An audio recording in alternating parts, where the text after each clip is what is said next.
Our next speaker is Dr. Gary Chimes, who will be presenting What Question Are You Asking? Practicing Physiatry as part of Man's Search for Meaning. A round of applause for Dr. Chimes.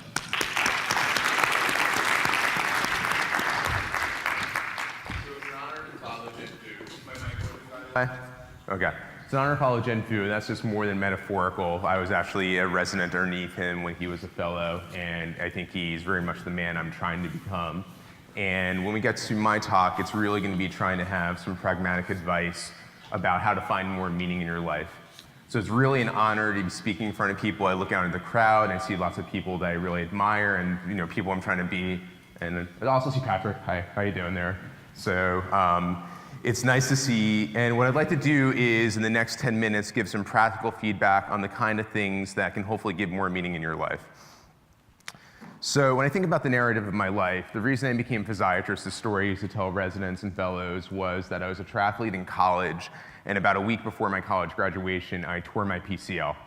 And the entire summer before, between college and med school and my MD PhD program, I was doing rehabilitation. And whenever I talked to the orthopedic surgeon, they'd always say to me, well, you don't need surgery. And eventually it occurred to me he was answering a different question than what I was asking. He was answering the question, do you need surgery? Whereas the question I was asking is, what do I need to do an Ironman triathlon? And that really always stuck home with me, is that's really important to don't assume that the answer you get is to the question that you're asking, and think about asking different questions. Segue forward, over 25 years, and I was reading a biography, I really enjoy good biographies, for example, those by Walter Isaacson, where I think these long, comprehensive narrative biographies. But I read an autobiography that was very different. It's by an Israeli short story writer named Edgar Keret, and it's called The 7 Good Years, and it takes place in modern-day Israel, and it's an area that's very war-torn. And Edgar Keret's a short story writer, and the format of this autobiography is different than anything I've ever seen, where it's a series of short stories. And it's an interesting narrative device, and I think what really resonated with me is that I think this is a much more accurate way for the way people's lives are. Retrospectively, you can look at your life as a narrative, but going forward, that's not true.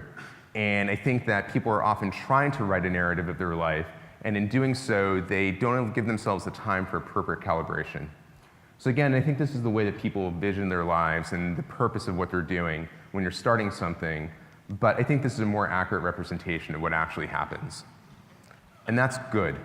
That's a good thing, because you try something, you have an experience, you learn from that information, you calibrate, you reassess, and then you go on to the next thing. So, there's a couple times where I'm a slow learner. I'm very open-minded, but not very agreeable. And I find that oftentimes I will be trying to project things that I really shouldn't. So my first research project was when I was in college at the University of Wisconsin. We were doing exercise physiology on mice, specifically transgenic mice. And I remember saying to my mentor at the time, I think I was 19, is okay, I'm going to be working on this first paper. How is this going to affect my career when I'm trying to get grants when I'm 50? And he just laughed at me. It's like, that's not the way research works. You do a paper, and that's just, because the whole process of assuming that you're going to be projecting your life when you're 50 means you know what the results are. You really need to just be open-minded and not make any assumptions about what the results, and then take the research where it takes you. Similarly, when I was doing my PhD work looking at overhand throwing in females, I think I was trying to project, how's this going to affect my career going forward? But in truth, I had no idea what I was going to do. At that time, I thought I was going to be a full-time researcher, and I'm actually a full-time clinician. So I think I need to learn from those experiences and just have them as these short stories of my life and learn from those experiences. Similarly, in my career, I was always of the mindset, you go to one place and you stay there forever. But I'm now 45, I'm mid-career, and I've been in a bunch of different places. And I think what I need to do from those experiences is learn from those experiences, enjoy them from what they are, learn the strengths and weaknesses, and use them as a time of reassessment. That's true also with my experiences in industry. I just started a company when I was at the University of Pittsburgh. We sold the company last year to a device manufacturer. So it's a very rewarding experience, but it's a phase of my life. It's not my life. So what is important? So I think there's a few different things. One of the things I've been trying to do is be more true to myself and figure out what's important to me. From a clinical aspect, I want to keep people active. And I think I want that to not just be a platitude. So we really very specifically have a 2-person practice with my partner, Dr. Hyman, and really super narrowly focused. And right now I think I'm narrowly focused to what do I need to do to help a middle-aged software engineer do middle-aged sports. That's kind of what our clinic is. It's a super narrow focus. We're in a community where there's lots of really talented physiatrists, so I have to find my super specific niche and be the best at that. But I'd say more important to me is even that is my marriage. So I'm one of these people who got married later in life, got married in my 40s, had my first kid in my 40s, and I realize now that I have a very specific goal, and that is going to be maximizing the amount of time that I have non-logistical time with my wife before I die. And I want that to not just be a platitude, it's a formula. And what do I have to do to maximize the non-logistical time with my wife for the rest of my life? What does that have to do that? So I call this sometimes just be time. And one of the things that my wife and I have learned is that in order to have non-logistical time, you have to build in logistical time. And just to get a sense on this, how many of you, for example, have had a date night, but that date night ends up becoming a logistical discussion about who's driving the kids to which place? Has anybody had that conversation? Okay, so these date nights don't become date nights. And the thing is if you don't build in the logistical time, then you're not going to have that non-logistical time. And I think in our marriage it's probably about a 3 to 4 to 1 ratio. And it turns out that conversations that are fun for me, like thinking about the next car, are very painful logistics for my wife. Similarly, doing travel planning is extremely painful for me, but it's not that bad for my wife. So we have to recognize that what constitutes logistical time versus fun time is different for both of us. This picture is the picture that really led to my wife deciding I were going to get married. This is in Bariloche, Argentina. Has anyone ever been to Bariloche? Yeah, it's kind of like Whistler if Whistler was organized by 3-year-olds. So we had this beautiful hike up into a mountain, up on a ski lift, and we had our spidey sense that the ski lift wouldn't be ready for us when we came down, and that was true. So we had a Romancing the Stone type adventure where we were butt sliding down a cliff. And I think in that process, we realized that in order to enjoy those kind of moments, there's a lot of effort that needs to go into making those moments happen. So one of the important concepts is going to be this idea of a time budget. So whether you're Bill Gates or you're a janitor, you have 168 hours in a week, and that is not a negotiable point. You have 168 hours in a week. And those are building into work, sleep, eating, exercise. And I actually would encourage people to actually do a time budget, because what you'll find is that there's certain things that you don't account for. I'm a crass individual, but it even occurred to me to build in the time that I needed for bowel movements. That ends up being a lot of time. And when you don't factor that in, that has to cut into other things like exercise or sleep, and that makes a big difference. Now I have a kid, I had no idea how much time was dedicated to putting on your children's socks. And so that just eats into your time, and that's time that you can't be doing things that are more meaningful, but you still need to do it. Although I usually have my son go barefoot. That's sort of been my solution. Now, my wife said, if you're only talking about one thing at this talk about the concept of an optimizer versus a satisficer. So is anybody familiar with this concept? It's developed by Herbert Simon in 1956. He ended up winning the Nobel Prize for this concept. The idea between an optimizer and a satisficer is that an optimizer is a search solution where you look for all the best possible worlds. And the upside of that is that your chance of having something that's not perfect is very low. The downside is it takes forever. A satisficer is in the portmanteau that's going to be combining satisfying and suffice. And the idea is that if you're trying to search for something, you say, what are the criteria I need to hit? And then once I hit those criteria, the search is done. So as an example, when my wife and I were getting married, this is our wedding invitation, which I think is very lovely. And if you note in the middle here, there is a Hebrew font underneath my wife and I's names. And it turns out that most typefacers don't do a great job with Hebrew fonts.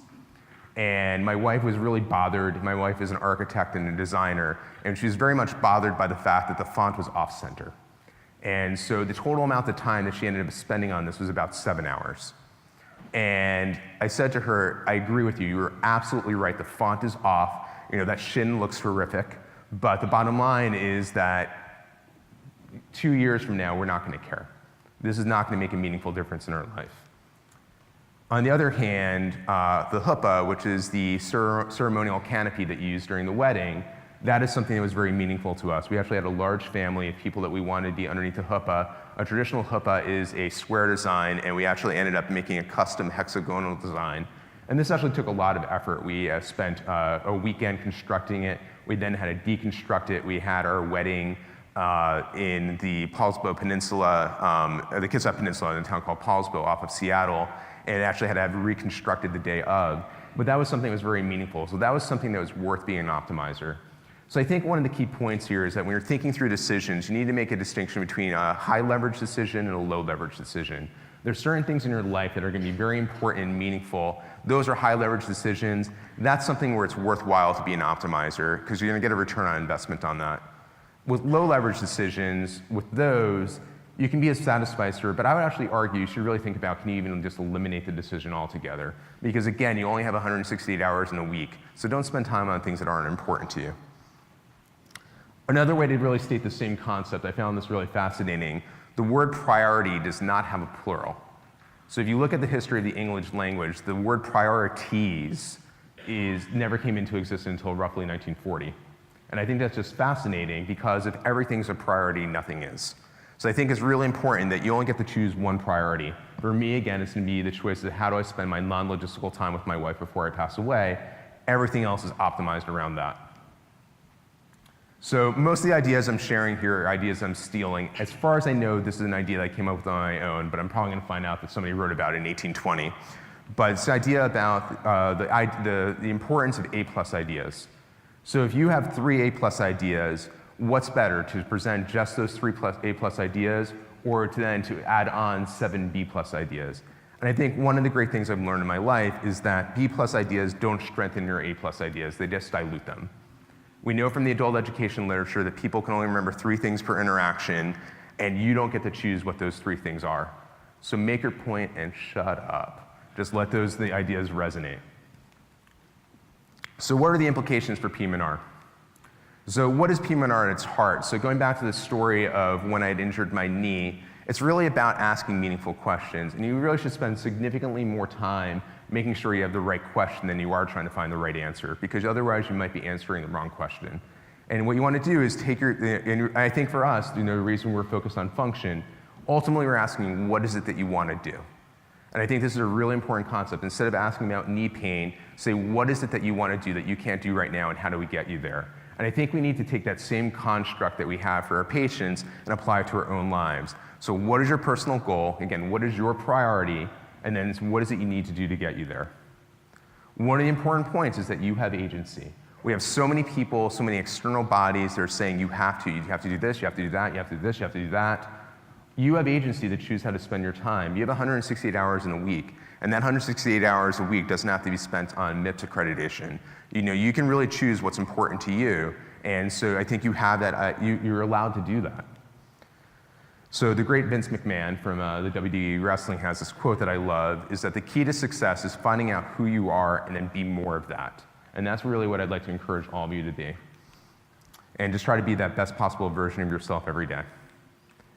So overall, what I really want you to think about is, again, you might be thinking you're in this long narrative, and I think one of the things about a short story is it actually requires you to edit.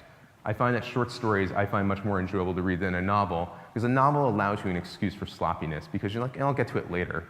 But a short story doesn't. So think about what short story you happen to be living right now, and make sure that is the best short story you can write. And again, here are the tips. So I'm cheating a little bit. I said you can only remember 3. I'm going to try to throw 4. Try to think about a time budget. Try to satisfice or eliminate rather than optimize. Remember, you only get one priority, and don't dilute your A+ ideas with B+ ideas. Thank you.